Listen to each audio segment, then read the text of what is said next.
नमस्कार दोस्तों, स्वागत है आप सभी का हमारे भक्ति कहानी चैनल पर। आज आप सुनेंगे सोमवती अमावस्या की कहानी। सोमवार के दिन पड़ने वाली अमावस्या को सोमवती अमावस्या कहा जाता है। सोमवती अमावस्या के दिन भगवान शिव की पूजा की जाती है। मान्यता के अनुसार आज के दिन जो भी व्यक्ति व्रत रखता है, शिव जी भगवान को कच्चा दूध और दही से अभिषेक करके जल चढ़ाता है और पितरों का तर्पण करता है, उसकी सभी मनोकामनाएं पूरी होती हैं। सोमवती अमावस्या के दिन स्नान दान का भी बहुत महत्व होता है। इस दिन पितरों की तृप्ति के लिए ब्राह्मणों को भोजन कराया जाता है, गंगा स्नान किया जाता है और पीपल के पेड़ की पूजा की जाती है। मान्यता ये भी है कि सोमवती अमावस्या के दिन व्रत कथा सुनना बेहद शुभ होता है। तो आइए हम भी सुनते हैं सोमवती अमावस्या की पौराणिक कथाएं। बहुत पहले की बात है, एक गांव में एक गरीब ब्राह्मण परिवार रहता था। परिवार में पति पत्नी और उनकी एक पुत्री रहती थी। समय के साथ साथ ब्राह्मण की पुत्री धीरे धीरे बड़ी होने लगी। वह पुत्री एक सुंदर युवती नजर आने लगी। ब्राह्मण की पुत्री सुंदर, सुशील और सर्वगुण संपन्न थी। ब्राह्मण को अब इसके विवाह की चिंता होने लगी, लेकिन गरीब होने के कारण उसका विवाह नहीं हो पा रहा था। एक दिन उस ब्राह्मण के घर एक साधु महाराज पधारे। ब्राह्मण पुत्री ने अपने गुणों के अनुरूप साधु महात्मा की खूब सेवा की। कन्या की सेवा से साधु महाराज का मन बहुत प्रसन्न हुआ। उन्होंने कन्या को लंबी उम्र और सदा खुश रहने का आशीर्वाद दिया। तब ब्राह्मण ने साधु महाराज से कहा, महात्मा जी, आप इसका भाग्य बताएं, क्योंकि हम लोग अभी तक इसका विवाह नहीं कर पा रहे हैं। कृपया करके इसका हाथ देखकर बताएं कि इसका विवाह कब और कहाँ होगा। तब साधु महात्मा ने ब्राह्मण पुत्री का हाथ देखा और बड़े ही दुखी मन से कहा कि इस कन्या की हथेली में विवाह का योग ही नहीं है। इस बात से चिंतित होकर ब्राह्मण परिवार ने साधु महात्मा से इसका उपाय पूछा कि कन्या ऐसा क्या करे कि उसके हाथ में विवाह का योग बन जाए। साधु ने कुछ देर विचार करने के बाद अपने ध्यान के आधार पर बताया कि कुछ दूरी पर एक गांव में सोना नाम की धोबिन जाति की एक महिला रहती है। वह अपने बेटे और बहू के साथ रहती है और वो बहुत ही संस्कारों से संपन्न तथा पतिपरायण और निष्ठावान है। यदि एक कन्या उसकी सेवा करे तो इसके बुरे योग मिट सकते हैं। यदि सोना धोबिन अपने मांग का सिंदूर आपकी कन्या के मांग में लगा दे तो इसके हाथ में भी और इसके भाग्य में भी विवाह का योग बन जाएगा। साधु ने यह भी कहा कि वह महिला कहीं आती जाती नहीं है। ये बात सुनकर ब्राह्मणी ने अपनी बेटी से धोबिन की सेवा करने की बात कही।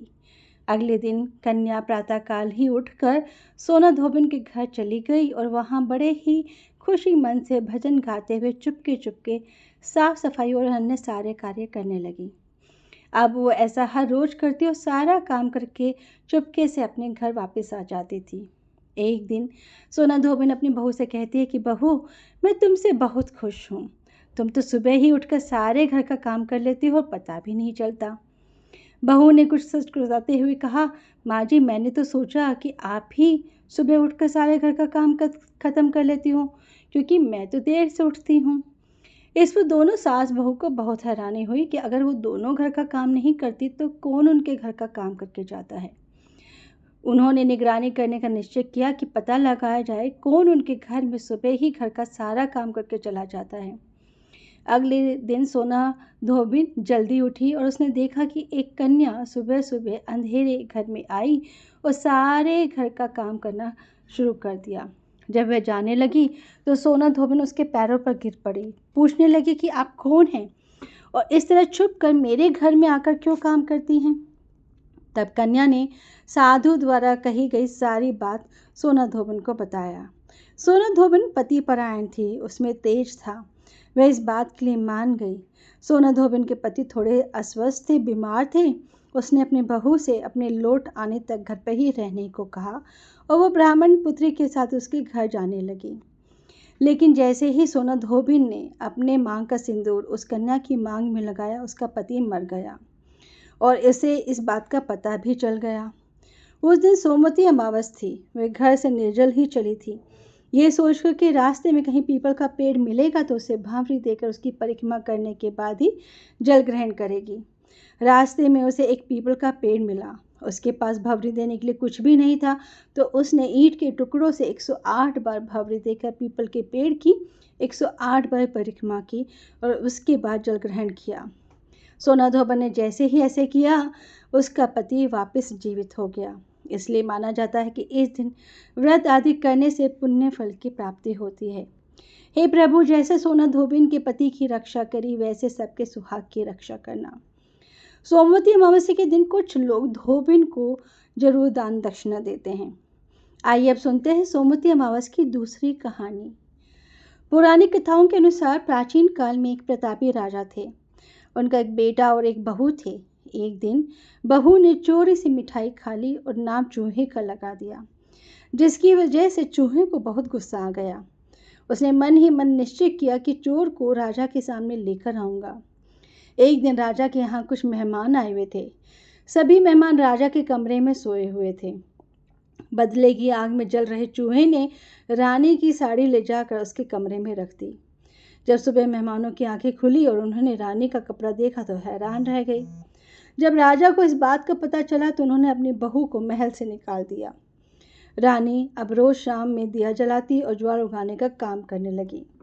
रानी रोज पूजा करती, गुड़धानी का प्रसाद बांटती थी।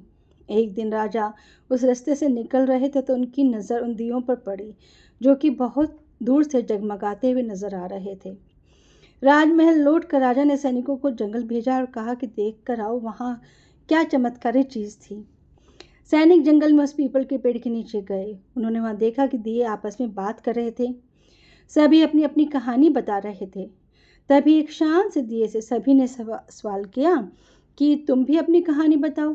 दिए ने बताया, वह रानी का दिया है। उसने आगे बताया कि रानी के मिठाई चोरी करने की वजह से चूहे ने रानी की साड़ी मेहमानों के कमरे में रख दी और बेकसूर रानी को सजा मिल गई। ये सारी बातचीत सैनिकों ने महल में आकर राजा को बताई, जिसके बाद राजा ने रानी को माफ़ कर दिया और महल में वापस बुला लिया। दोस्तों, अगर आपको ये वीडियो पसंद आई है तो आप प्लीज़ इसे लाइक और शेयर अवश्य कीजिएगा।